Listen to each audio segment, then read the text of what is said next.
वक्त हमारे साथ मौजूद है बस्तर आईजीपी सुंदरा साहब जी। उनसे हम चर्चा करेंगे क्योंकि सरकार की जो संकल्प था 31 मार्च 2026 तक के संपूर्ण भारत से नक्सल मुक्त करने की, और बस्तर की परिदृश्य की बात कीजिए, बस्तर में अब शांति की बहाली होने जा रहा है। और इस तमाम नक्सली घटनाओं से लेकर नक्सल की जो संबंध में अधिक जानकार, क्योंकि पी सुंदरा जी न केवल आईजी के पद में बल्कि एसपी के पद में यहाँ पदस्थ रहे, अंदरूनी क्षेत्र में उनका ड्यूटी रहा।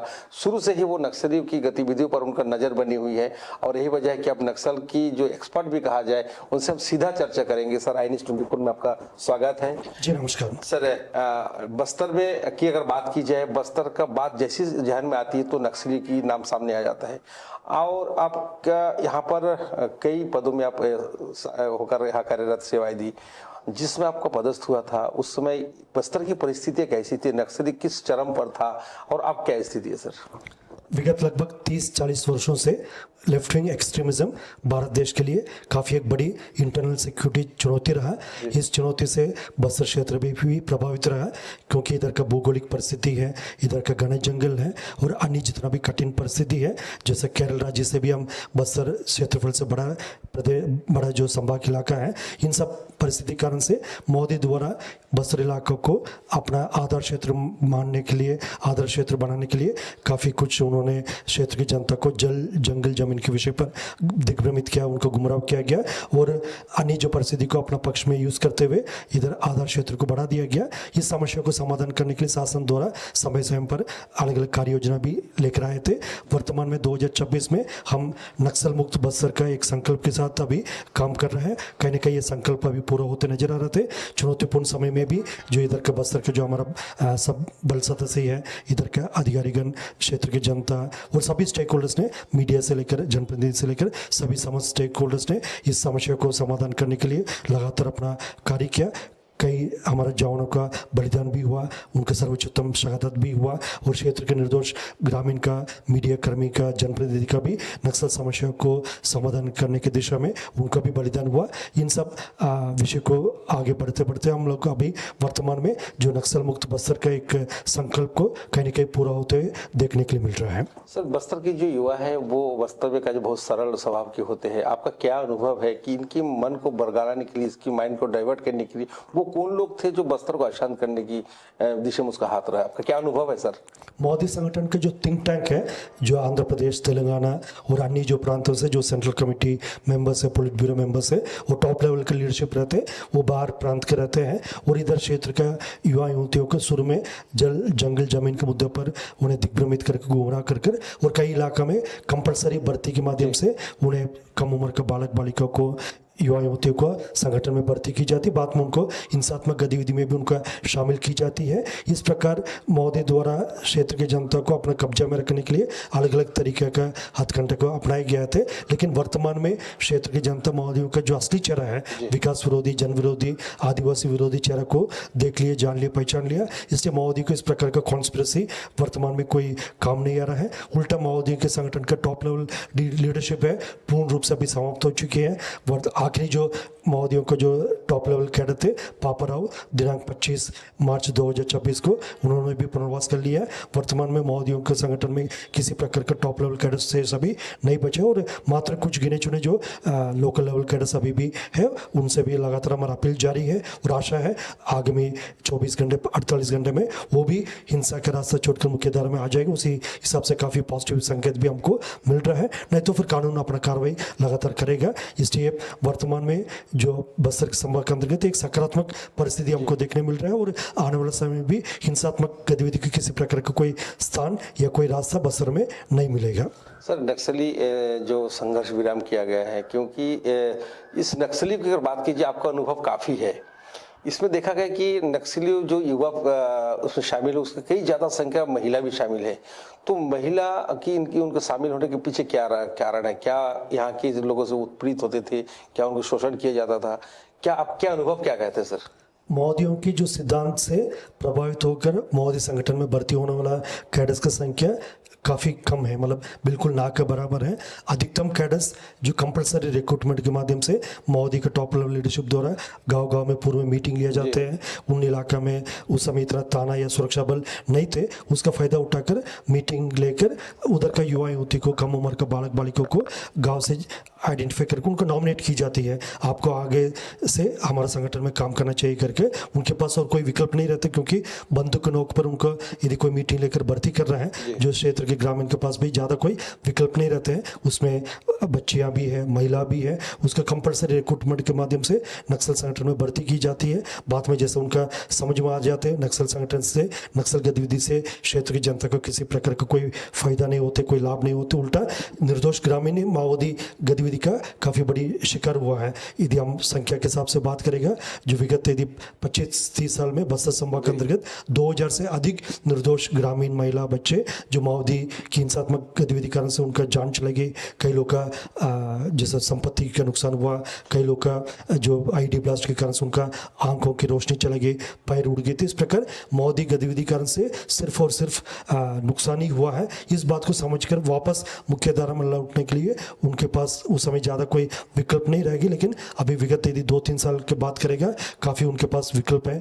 पुनः मार्गम पुनर्वास से पुनर्जीवन हमारा एक अभियान है, उसके तहत काफ़ी बड़ी संख्या में माओवादी कैडर हिंसा का रास्ता छोड़कर समाज की मुख्यधारा में शामिल हो रहे हैं। खास बात यह भी है वो हथियार सहित आ रहा है। पूर्व में माओवादी कैडर सरेंडर होते लेकिन हथियार को डेरा में छोड़कर आ जाते, लेकिन अभी हाल फिलहाल के जो सरेंडर्स में हथियार सहित वो लोग पुनर्वास के लिए आ रहे थे। इस प्रकार जो पूर्व में जो भी परिस्थिति रहा, जो माओवादी संगठन में भर्ती होगी, उन सब तमाम कैडर्स अभी मुख्यधारा में वापस लौट आ चुकी है। जैसा आंकड़ा के हिसाब से बात करेगा, विगत यदि 26 महीने में 2600 से अधिक माओवादी कैडर हिंसा का रास्ता छोड़कर मुख्यधारा में आ चुकी है। शेष अभी गिने चुने जो सिंगल डिजिट डबल डिजिट में पहुंच गई है, वो भी समय रखते हुए आ जाएगा। ये हमारा आशा और प्रयास भी है।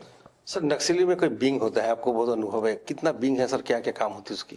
प्रमुख रूप से माओवादी संगठन का 2 अलग अलग वर्टिकल्स होते हैं। एक पॉलिटिकल जो उनका संगठन होते, दूसरा मिलिट्री संगठन होते। पॉलिटिकल संगठन में जैसे नीचे लेवल का जो जनता सरकार से लेकर लोकल ऑर्गेनाइजेशन कोड है, एरिया कमेटी, डिविजनल कमेटी, फिर ऊपर सेंट्रल कमेटी और पोलिट ब्यूरो तक उनका एक ढांचा बनते हैं। दूसरा जो मिलिट्री विंग है, उसमें जन मिलिशिया कैडर से लेकर PLGA प्लाटून्स, PLGA company, PLG battalion, जिसका अक्सर चर्चा हुआ करते थे, जो पूर्व में माडवी उसके कमांडर रहते हैं, फिर बाद में बारसा देवा, इस टाइप का उनका PLGA बटालियन नंबर उनका काफ़ी बड़ा एक ताकतवर इकाई माना जाता है। लेकिन अभी वर्तमान में दोनों, उनको पॉलिटिकल विंग भी लगभग पूरा ध्वस्त हो चुकी है और उनका मिलिट्री विंग है उसका भी पूरा अंत हो चुकी है। अभी जैसा माओवादी संगठन के किसी प्रकार का कोई ढांचा भी शेष नहीं रह गई, सिर्फ गिने चुने कुछ माओवादी कैडर्स अभी संगठित नहीं है, अलग थलग होगी जंगल में। उनसे भी लगातार हम संपर्क करने के लिए अपील कर रहे हैं, वो भी मुख्यधारा में बहुत जल्दी आने का पूरा प्रयास अभी जारी है। सर, नक्सल संगठन अपनी संगठन को चलाने के लिए आर्थिक स्रोत कहाँ से वो लोग प्राप्त करते थे, किस प्रकार का उनका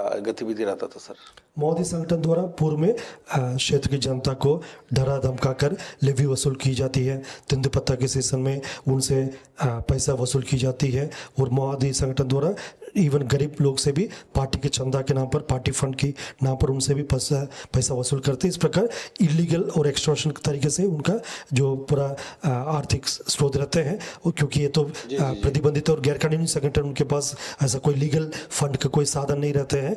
ये पूरा गैरकानूनी तरीके से लेवी वसूल करते, एक्सटॉर्शन करते हैं। उन सब पैसा को अपना पार्टी की गतिविधि के लिए इस्तेमाल करते, कुछ फंड्स को और भी अन्य गतिविधि के लिए भी इस्तेमाल की जाती माओवादी संगठन द्वारा। अभी हाल फिलहाल में आपको याद होगा जो 11 मार्च को 2026 में माओवादियों के डंप से 3.62 करोड़ का जो नगद राशि और लगभग 1 किलो का सोना भी सुरक्षा बल द्वारा बरामद की गए थे। और पूर्व में भी ऐसा कई घटना रहा जहां पर माओवादियों के कब्जे से इस प्रकार के जो कैश और अन्य जो सामग्री भी बरामद की गए थे। इस प्रकार माओवादियों का जो लेवी के लिए एक इलीगल एक्सटॉर्शन का माध्यम रहा, लेकिन अभी ऐसा परिस्थिति नहीं रहेगा जहां पर भी माओवादियों के लिए कोई फंड के साधन मिलेगा। शासन द्वारा तेंदुपत्ता का भी खरीदी के सिस्टम को भी चेंज कर दिया गया। विगत वर्ष में इसका सरकारी सिस्टम से खरीदी किया गया ताकि माओवादियों को उस टाइप का कोई भी फंड उन तक नहीं पहुंचे। इन सब प्रयासों के कारण से अभी माओवादियों का आर्थिक स्थिति काफी हद तक अभी कमजोर हो गई, तो पूर्ण रूप से समाप्ति हो गई एक ओर से देखे जाएगा तो। सर, नक्सल समाप्ति के पीछे एक कारण ये भी हो सकता है कि सरकार की अब जो योजना है अंतिम व्यक्ति तक पहुंच रही है, ये भी एक वजह बन सकती है सर? मोदी के विरुद्ध में जो हमारा अभियान है उसमें अलग अलग वर्टिकल्स थे। एक ऑपरेशनल कार्रवाई जिसमें हमारा DRG, STF, Bastar fighters, cobra, CRPF, BSF, ITBP, SSB, Chhattisgarh police और अन्य एजेंसी से सिक्योरिटी प्रोटोकॉल से मैं सबका नाम नहीं ले पा रहा है। उन सबका एक कोऑर्डिनेटेड एफर्ट के कारण से हम आज नक्सलवादी अभियान में बेहतर जो परिणाम लेकर आ पा रहे हैं। हमारा निर्णायक बढ़त मिल गई है। और दूसरा जो डेवलपमेंटल वर्टिकल है, अंदरूनी इलाका में भी जो स्कूल, आंगनवाड़ी है, जो बिजली आपूर्ति है और रेशन दुकान, इस प्रकार का मूलभूत सुविधा से क्षेत्र की जनता को लाभान्वित की गई। शासन का नियत निर्णय कार्य योजना है, इसी के तहत क्षेत्र की जनता को इस प्रकार का बेसिक फैसिलिटी से उनका सुविधा उपलब्ध किए गए थे। तीसरा जो कनेक्टिविटी है, रोड पुल पुलिया कनेक्टिविटी के लिए भी लगातार काम किया गया है। अभी बॉर्डर रोड ऑर्गेनाइजेशन, स्टेट का पीडब्ल्यूडी, पीएमजीएसवाई, इस प्रकार सभी एजेंसीज ने मिलकर अभी अंदरूनी इलाका में कनेक्टिविटी को काफ़ी बेहतरीन तरीके से बना दिया, ताकि अंदरूनी क्षेत्र का हमारा जो बच्चे, युवा युवती और बुजुर्ग, महिला सब अपना सुविधा के लिए जिला मुख्यालय, ब्लॉक मुख्यालय तक उनका कनेक्ट बन गए थे और बाहर के जो लोग भी अंदर तक जाकर अपना सेवा दे सकता है। इसलिए कनेक्टिविटी काफ़ी एक इम्पॉर्टेंट चीज़ रहा है। और डिजिटल कनेक्टिविटी में भी अंदरूनी इलाके में काफ़ी बड़ी संख्या में मोबाइल टावर्स स्थापित किए गए थे, जिसके माध्यम से अंदर के जो युवा युवती, बच्चे बाहर की दुनिया से संपर्क होकर शिक्षा के क्षेत्र में और अन्य जितना भी जानकारी और ज्ञान प्राप्त करना, उसमें भी उनका सुविधा हुआ है। इस प्रकार और कम्युनिटी आउटरीच प्रोग्राम्स के माध्यम से क्षेत्र के जनता और शासन के बीच में हम संबंध को मजबूत और मधुर किया गया। इन सब तमाम प्रयास के कारण से अभी जो मोदियों का पूर्व में जो भी उनका एडवांटेज रहा वो पूर्ण रूप से अभी समाप्त हो चुकी है और शासन का और प्रशासन का और पुलिस का कनेक्ट और बढ़त अंदरूनी इलाके तक पहुंच बढ़ गए थे। सर, नक्सल की जो जनता सरकार एक प्रोपेगेंडा था, निश्चित रूप से मोदी द्वारा पूर्व में जो सरकारी सिस्टम का पैरेलल एक समांतरण एक और सिस्टम खड़े करने के लिए जो जनता सरकार का प्रयास किया गए थे। जहाँ जहाँ प्रशासन और पुलिस का पहुंच ज़्यादा नहीं थे, उन इलाके में कुछ हद तक मतलब जनता सरकार काफ़ी एक्टिव भी हो चुकी है। लेकिन अभी विगत समय में जिस तरीके से हमने अंदरूनी और वनांचल क्षेत्र में नवीन सुरक्षा कैंप क्षेत्र की जनता का मांग अनुसार और उनकी इच्छा अनुसार हमने स्थापित किया, उसके कारण से जनता सरकार सिस्टम पूर्ण रूप से अभी ध्वस्त हो चुकी है। और पंचायती राज सिस्टम जो ग्रामीण में इलाका में पूर्व में जहाँ पर अभी इलेक्शंस नहीं हो पाए थे, जैसे सरपंच या पंच अपना काम नहीं कर पाते, उन इलाका में भी 2025 का भी पंचायत इलेक्शंस में काफ़ी अच्छी तरीके से चुनाव संपन्न हुआ।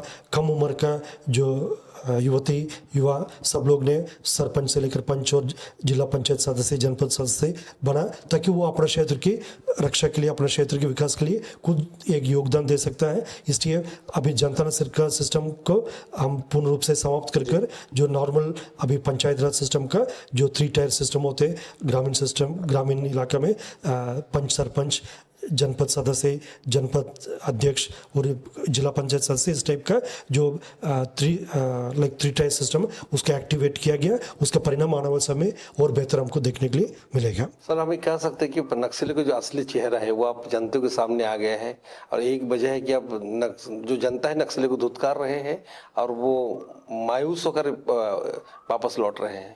मोदी संगठन का टॉप लेवल लीडरशिप भी इस बात को समझ लिया है। आने वाले समय में हिंसात्मक गतिविधि कारण से इलाका में किसी प्रकार का कोई फायदा नहीं होगा और उनके संगठन को आगे बढ़ाने के लिए उस प्रकार का कोई रास्ता भी नहीं, विकल्प नहीं रहेगी उनके पास। इसलिए काफ़ी बड़ी संख्या में स्थानीय लेवल का मोदी कैडर के साथ साथ मिडिल लेवल और टॉप लेवल के कैडर्स है। मोदी संगठन के जो सरगना जो बसवराजू 2025 में उनका डेड बॉडी मुठभेड़ के पश्चात रिकवर होने के पश्चात काफ़ी बड़ी संख्या में मोदियों का सेंट्रल कमेटी और पुलिस ब्यूरो मेंबर्स है। दंडकरनी इलाका में जैसा भी देखा जाए तो मतलब सेंट्रल कमेटी मेंबर्स में रूपेश उर्फ सतीश है और रामदेव है और अभी हाल फिलहाल में डीकेसीसी मेंबर्स में पापा राव और पूर्व में भी डीकेसीसी मेंबर्स में रनीता, वेंकटेश, राजमन, राजू सलाम, इस प्रकार का कैडर्स द्वारा पुनर्वास के रास्ते को अपना लिया गया। और सीमावर्ती राज्यों में भी अभी हाल फिलहाल में देवजी है, चंद्रन्ना है और सुजाता, इस प्रकार का जो टॉप लेवल जो माओवादी कैडर्स का जो पुनर्वास हो चुकी है। गढ़चिरौली में भी पुलिस ब्यूरो मेंबर भूपति उर्फ सोनू का पुनर्वास हुआ है। इस प्रकार माओवादियों का टॉप लेवल लीडरशिप पूर्ण रूप से हिंसात्मक रास्ता छोड़कर अभी मुख्य धारा में आ गई है और नीचे लेवल के कैडर्स में भी इस प्रकार का ट्रेंड हमको देखने को मिला। इसलिए वर्तमान में माओवादी संगठन का पूर्ण रूप से वो ढांचा मतलब समाप्त हो चुकी है, लीडरशिप भी समाप्त हो चुकी है और बेस लेवल कैडर्स का भी जो मुख्य धारा आने के बाद जैसा मैंने पूर्व में भी इस बात को जिक्र किया है, मात्र अभी गिने चुने मतलब सिंगल डिजिट डबल डिजिट में उनके कैडर स्ट्रेंथ पहुंच गए। उससे भी हमारा लगातार संपर्क और अपील जारी है। अगले 24 घंटे और 48 घंटे में हम उम्मीद करते ये सब शेष कैडर्स भी अभी मुख्यधारा में आ जाएगा। उसी प्रयास के तहत हम एक एक कदम आगे बढ़ते जा रहे हैं। सर, आम जनता में एक आम चर्चा भरकर सामने आ रही है कि जिन नक्सलियों ने अब आत्मसमर्पित कर रहे हैं, क्या वो गांव जा सकते हैं या सरकार का क्या प्लानिंग है, किस प्रकार की उसको उनके डेवलप किया जाए, किस प्रकार की स्किल डेवलपमेंट की जाएगी? क्या ऐसा तो नहीं कि वो दोबारा जाके फिर नक्सली बन जाए? अभी पुनर्वास के लिए जो महोदय कैडर अभी हिंसा का रास्ता छोड़कर मुख्यधारा में आ गए थे, उनके लिए अभी अलग अलग प्रकार का जो ट्रेनिंग दिया जा रहा है।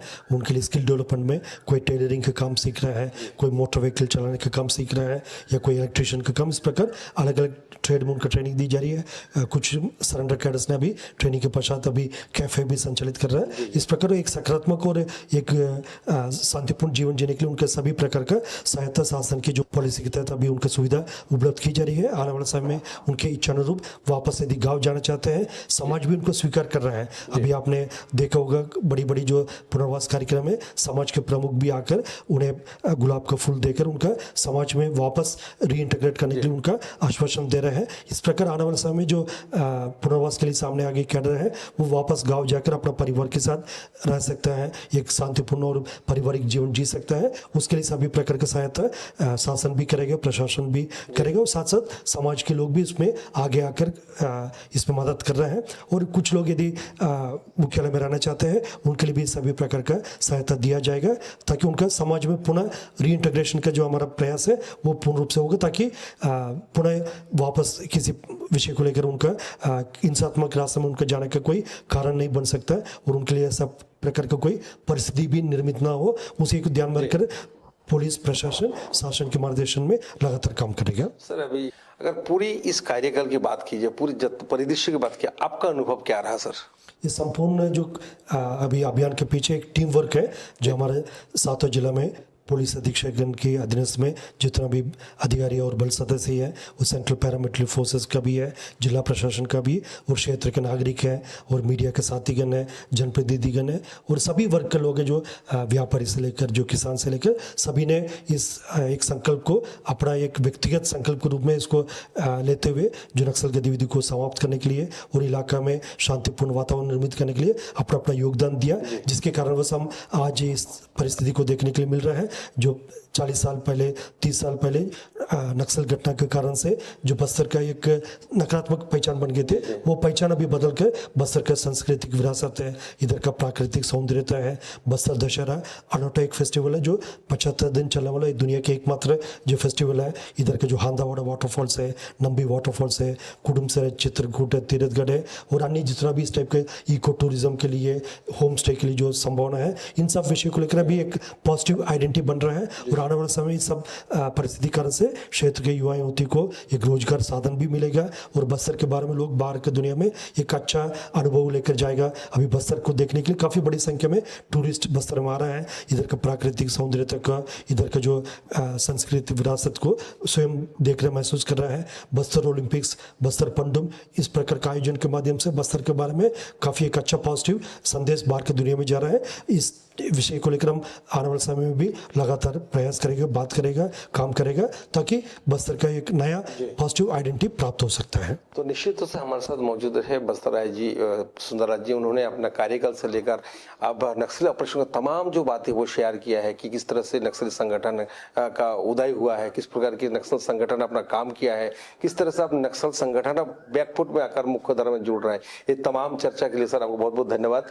बहुत दिन दूर नहीं है। आपके दर्शक लोग हम अपील भी करना चाहते हैं, बस्तर अभी सुरक्षित है, बस्तर का तस्वीर अभी बदल चुकी है। बस्तर में देखने के लिए काफ़ी कुछ विषय है। इधर का वाटरफॉल्स है, प्राकृतिक सौंदर्यता है, कल्चरल हेरिटेज है, होम स्टे है, इको टूरिज्म है। इन सब विषय को देखने के लिए स्वयं आप सब लोग आ सकते हैं। बस्तर के बारे में स्वयं एक अनुभव प्राप्त करके इधर का अच्छा स्मृति को लेकर जा सकता है। मैं आप सबको भी बस्तर आने के लिए आमंत्रित करते हैं।